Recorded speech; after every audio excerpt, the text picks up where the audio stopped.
Kompas Pagi kami lanjutkan, saudara. Tersangka kasus suap penanganan perkara ekspor CPO sekaligus Hakim Pengadilan Negeri Jakarta Selatan Juyamto mengembalikan uang suap senilai 2 miliar rupiah kepada Kejaksaan Agung.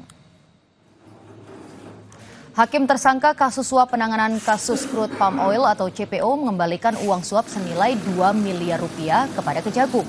Uang diserahkan melalui kuasa hukumnya kepada penyidik Kejagung Rabu siang. Kapus Penkum Kejagung Harli Siregar menyebutkan uang yang diserahkan akan disita oleh Kejagung dan dijadikan barang bukti dan berkas perkara.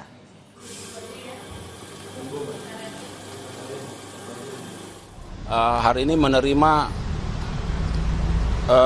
juga melakukan penyitaan uang sejumlah 2 miliar ya, dari salah seorang tersangka DJU. 2 miliar. Tadi diserahkan oleh kuasa hukumnya ya. Kita melakukan penyitaan yang akan dijadikan sebagai barang bukti dalam perkara ini ya, semakin membuat terang. Kejaksaan Agung menunda jadwal pemeriksaan mantan staf khusus Menteri Pendidikan, Kebudayaan, Riset, dan Teknologi Nadiem Makarim sebagai saksi terkait kasus dugaan korupsi pengadaan laptop Chromebook. Pemeriksaan terhadap juristan mantan staf sus Nadiem Makarim di Kemendikbud Ristek ditunda ke 17 Juni 2025. Seharusnya pemeriksaan dijadwalkan hari Rabu di Jampitsus Kejagung. Kapus Penkum Kejagung Harli Siregar menyebut juristan mengirimkan permohonan penundaan pemeriksaan karena sibuk. Pemeriksaan dilakukan untuk mendalami kasus korupsi pengadaan laptop berbasis Chromebook.